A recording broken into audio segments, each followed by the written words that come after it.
Katika jumla ya mafunzo niliwahi kuyafanya yalikuwa katika chuo cha Al-Azhar Sharif, Kulliyat al-Ulumi. Walikuwa na kozi ya muda mfupi kuhusu uchumi wa Kiislamu na mabenki ya Kiislamu. Kozi ile ilinifundisha kitu kimoja tu basi, kikubwa sana, kiasi gani sijui kuhusu mambo yetu. Na kwa hiyo tangu mwaka 81 nilipopita kwenye ile kozi, nimekuwa najaribu kusoma, na sasa ninasoma kozi ya miezi 6 katika chuo kinaitwa Al-Balagh.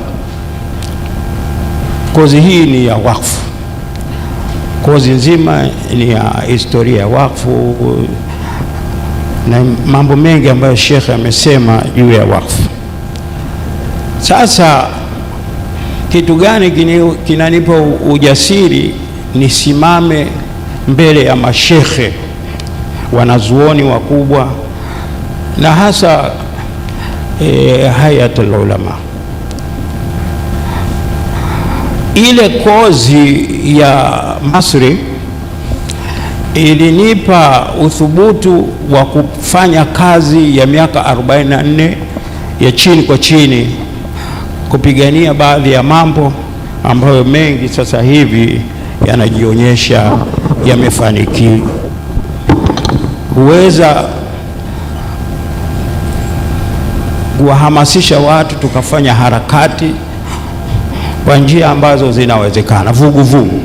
Enzi hizo hakukuwa na mabaraza haya tuliyokuwa nayo, hatukuwa na wasomi waliokuwa wanaweza kusimama wakatoa kauli fulani. Ukitaka kitu kisemewe, unamwendesha Kasim bin Juma, naomba Juma, hiki kitu kinatuchoma na nini, hebu zungumzia. Na kwa njia hizi za chini chini tumeweza kupigania vitu vingine mtaviona kama sasa hivi kichekesho, lakini ndio ukweli.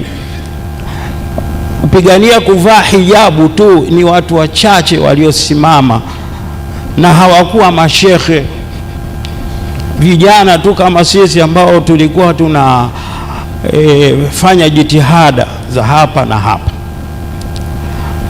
Na katika mashekhe tulikuwa nao wanatuongoza katika mambo ya chini kwa chini, alikuwa Sheikh Abubakar Mwilima peke yake, Mungu amrehemu. Lakini mashekhe wengine wote wa sasa hivi walikuwa wengine wanasoma na wengine walikuwa labda tuseme hawakuingia katika vuguvugu la kupigania mambo. Kwa hiyo tumeweza kufanya tulichofanya kwa idhini ya Mwenyezi Mungu katika ile tunaozungumza ekolojia ya mambo yetu. Na ekolojia ya mambo yetu tumewahi kueleza mara nyingi, inahusiana na mifumo ya fedha, kujaribu kujitoa kwenye riba na kupigania uwepo wa sharia au benki za Kiislamu, kuielezea dhana nzima ya Uislamu kwamba ni mfumo wa maisha na turuhusiwe sisi kuishi Kiislamu. Tukaweza kupata Islamic windows na Islamic banks, tukaenda ngazi nyingine, tukawa na takaful.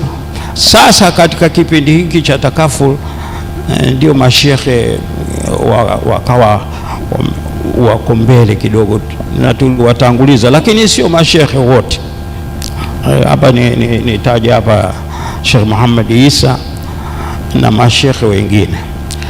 Lakini nashukuru sana katika strategia tulizotumia, mashekhe walitupiga tafu grupu ya mashekhe tuliomba waende Zanzibar wakakutane na viongozi wa Zanzibar waeleze juu ya kero za fedha, na walifanya hivyo na matokeo yake tumeyaona, na sasa hivi kuna takaful. Lakini kuna mambo mengine bado katika mfumo wa au ekolojia ya Kiislamu, bado mambo yako hajafika mbali. Moja, tunatakiwa tuwe na chemba ya Kiislamu ya wafanyi biashara wa Kiislamu, na mwanzo wake chemba hii kwa taswira ni vijana wafanya biashara waliojiunga kwa jina la Expedition, na tunashukuru miezi mitatu iliyopita wameweza kupata usajili. Kwa hiyo Expedition ni foundation, na ndio imekuwa inatusapoti katika mambo haya mengi sana kwa siri, kwa chiji hasa au kafu. Sasa kwenye ekolojia hii tumefikia wakfu, na sasa wakfu umeanza kueleweka umuhimu wake na mambo ambayo yanahusu fiqhi ya wakfu. Shekhe, nilisikitika ulivyomkatiza kwa wakati. Kama ungenong'oneza ningesema achukue huu muda huu ambao mimi nawapotezea hapa, au chukue Sheikh. Na tulikuwa na Sheikh Shams katika Busati la Mtoro, alitiririka vizuri sana, lakini tulijifunza kupitia mada aliyotoa shekhe kwamba kwanza wakati wa mada hii hautoshi, lakini pili, kiu cha wasikilizaji wa Busati la Mtoro ndani ya msikiti lakini na nje walikuwa wanasikiliza, walihamasika na walipenda zile mada, na maswali mengi yakawa yanazidi kuletwa kwa njia ya mtandao na yanataka kujibiwa. Maswali yale ni maswali ya fiqh, lakini moja ya swali au maswali yalisema, kwa nini mambo haya yatokee, mali za wafu zipotee, ile dhana nzima ya wakfu isifanye kazi katika nchi hii? Tukaona sababu yake ni inaofanya zamani watu maskini, kina mama wengi hapa Kariakoo ndo walikuwa wanatoa wakfu nyumba zao, na walikuwa hawana watu wenye kipato kikubwa, wanafanya kazi za kutengeneza vitafunwa hivi vya kunywea chai, vitumbua, maandazi, na ndo waliotoa mali nyingi za wakfu. Msikiti mmoja miaka michache iliyopita tu ilikuwa na nyumba 40, sasa hivi imebakia na nyumba 3. Sasa ukiambiwa kila taasisi iliyopewa wakfu mali zile zimepotea, unaona tumerudi nyuma miaka 50, kwa sababu tunazungumzia 1940, 1950, 1960. Miongo mitatu imebadilisha watu kuwa matajiri kuliko wale kina mama.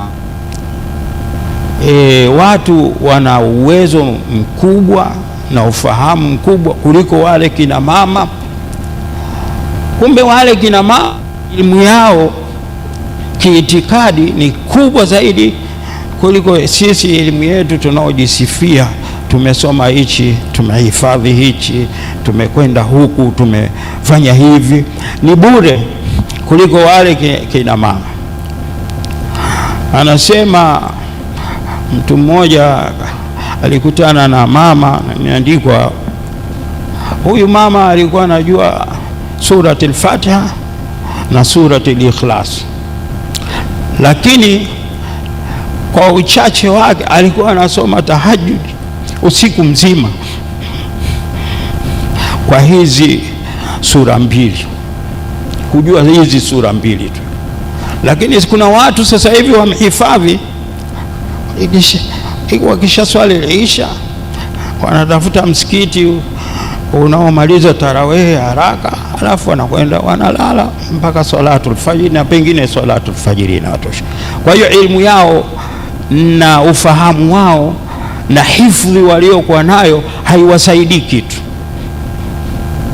Sasa mimi nashukuru jambo hili, na elimu hii imechukuliwa na hayatul ulama, mashekhe, watu wanaojua na watu wanaoweza.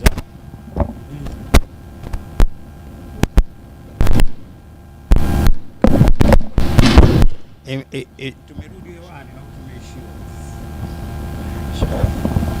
Kwa hiyo hii ni ya TV ipo imerudi, lakini hii ni ya African TV, sijui kama kule inaonyesha. Kwa hiyo mimi nitaruka katika baadhi ya mambo ambayo sisi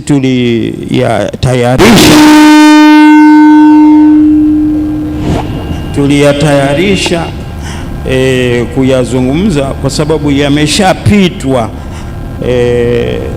na shekhe alitupa tafsiri nzuri mashaallah, nini wakfu, na alikatishwa, lakini aliweza kuelezea kwa ufasaha kabisa. Na mimi ningejaribu kuweka umamboleo kidogo kwamba